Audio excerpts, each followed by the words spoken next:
Hey everybody, it's Julie for EllenHutson.com. Welcome to Hello Monday. Today I'm going to be making a gift card sleeve using a standard A2 card. This is one of my favorite tricks for taking my already cut and scored cards and using them in a slightly different way. And I'm going to start by taking my Fiskars Deluxe Paper Trimmer, and you can see I got the cutting blade up at the top bumper and I keep the scoring blade down at the bottom. And here's my standard A2 card. I like to bulk cut a lot of my cards and then score them so they're ready to go. And I'm going to take the landscape format of this and load it into the paper trimmer. And I'm going to use the ruling measurements there to score a line at 1/2 inch from that right hand side. Then I'm going to rotate it 90 degrees and score another line at 1/2 inch from that short end. And there you can see how I've got all my score lines there. And then I need to do a little bit of trimming. So I'm going to flush that up against the top bumper and I'm going to whack off 1/2 inch from that top edge. And there you can see how all my score lines and my cutting lines look on this. And I can do a quick sketch and you can go check that out over at the blog so you know exactly what it is I'm doing. Now I'm going to rotate this so that shorter score line is up against the upper bumper. And then I'm going to take the cutting blade and I'm going to cut at 1/2 inch. Again, it's all 1/2 inch marks. I'm going to cut just up to that center gutter crease right there.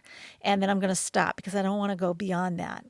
And then I can take that out of my trimmer, set that aside. I'm going to take my scissors and cut an angle right there. And this is going to become a flap that helps me assemble the sleeve. And then I'm going to cut it off at the opposite corner there so that I end up having these nice flaps that don't create any bulk when I'm folding and assembling the sleeve.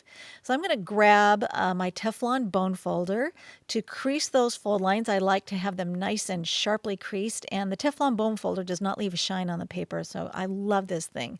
I had one for years that Ellen gave me years ago, and I finally had to replace it. I'd worn it down so much. So there you can see how it looks when it's all nicely scored. And then I've got another piece of cardstock. This one is about 3 5/8 inches roughly, and it's 5.5 inches long. And at the short end, I'm going to score it at 1/2 inch. This is going to create the little sliding piece that goes inside the card. And I'm going to go ahead and crease that again with the bone folder and set that aside. Now I've temporarily folded up my card sleeve and I've got the open end down towards me, and I just marked a little pencil line so that I could eyeball where I'm going to put my 1-inch circle punch. And I'm just going to insert it halfway and punch through both layers of cardstock because it's folded. And that little pencil mark just helps me because sometimes when I eyeball it, I'm really not quite centered. So it's just giving me a little bit more help with these old eyes. And then I'm going to take a little bit of washi tape and I'm just going to roll it on itself and temporarily hold this thing closed. And the reason I'm doing that is I wanted to save myself the masking. I didn't want to have to mask it. So I just thought, well, just fold it up temporarily and put it in your MISTI platform. And then you can go ahead and get the stamp mounted where you want it. So I'm using the regular size MISTI because I need the room to move that piece around while I'm stamping. And I'm going to ink up with Versamark ink, and I'm working with the Mondo Amaryllis because this is such an elegant and graceful design. It's going to look awesome on this taffy cardstock. Taffy is by Card Shop Basil. It's a nice 100-pound weight cardstock, so it's going to be nice and heavyweight for this. I'm just going to go ahead and shift that sleeve over a little bit so that I can reposition where that stamp is going to fall, and I don't have to move the stamp or anything, but I can go ahead. I'm just kind of making doubly sure that I've got it where I want it before I go ahead and re-ink with the Versamark ink. So I'm just going to go ahead and stamp that down, give a nice, like CPR method of impressing that image to the sleeve because I want to make sure I have a good clean impression. And then I'm going to use some clear detail or fine grind embossing powder to go over the top of it. I decided to go ahead and heat emboss it because while it shows up really well with the Versamark ink, it gives it even more visual pop if you just put a clear a coat of clear embossing powder over it. And somehow it just kind of spiffies it up and makes it look just even a little bit more elegant. So I'm going to go ahead and heat emboss that. I like to throw that down into a paper plate so that I don't have to worry about burning my fingers. And I did preheat my heat gun for about 30 seconds. And then I'm going to come in, and I don't know why I wiggle my heat gun, but I always wiggle my heat gun. For some reason, it makes me think it's doing a better job.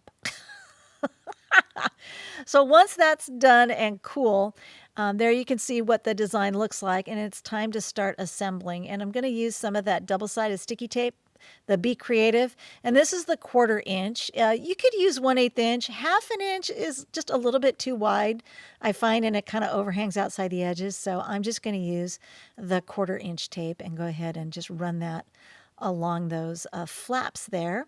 And then I can go ahead, I'm using my tweezers here to get a hold of the liner papers. And then I need to partially remove that one. I don't always like to remove them completely all the way. And just in case for some reason I'm like, uh-oh, there's a mistake. Anyway, it all came together just fine. Now, I did heat emboss this greeting from the set onto different scraps of paper that I had in colors that coordinated with the gift card I'm going to stick inside. And then I trimmed them apart with that Fiskars trimmer. So I've got these nice narrow strips with some foam tape on the back, and I heat embossed the greeting using some gorgeous rose gold Avery L embossing powder. It just looks so pretty. You could also use copper, and I've listed those down below in the description. So in case you're looking for either of those two powders, they are very lovely and create a beautiful effect on this particular color scheme. But you could also use gold and silver, but I found that rose gold or even copper just looks amazing with these greens.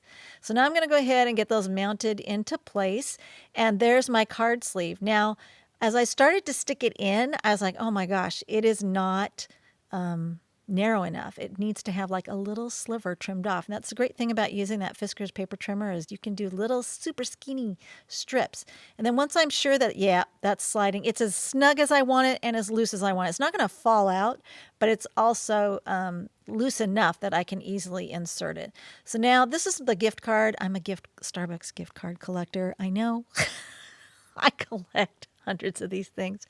So anyway, I'm going to put a little bit of Be Creative tape down there. I just want to make sure that I allow room for the gift card and go ahead and seal those ends shut. And then I can tuck that gift card right in there. And I'm ready to slide this down inside. And because there's a thumb notch there made by the Circle Punch, you know exactly where to get a hold of it to slide it out. Hope you enjoyed this tutorial, and happy gift card sleeve making for the holidays. Thanks so much for watching.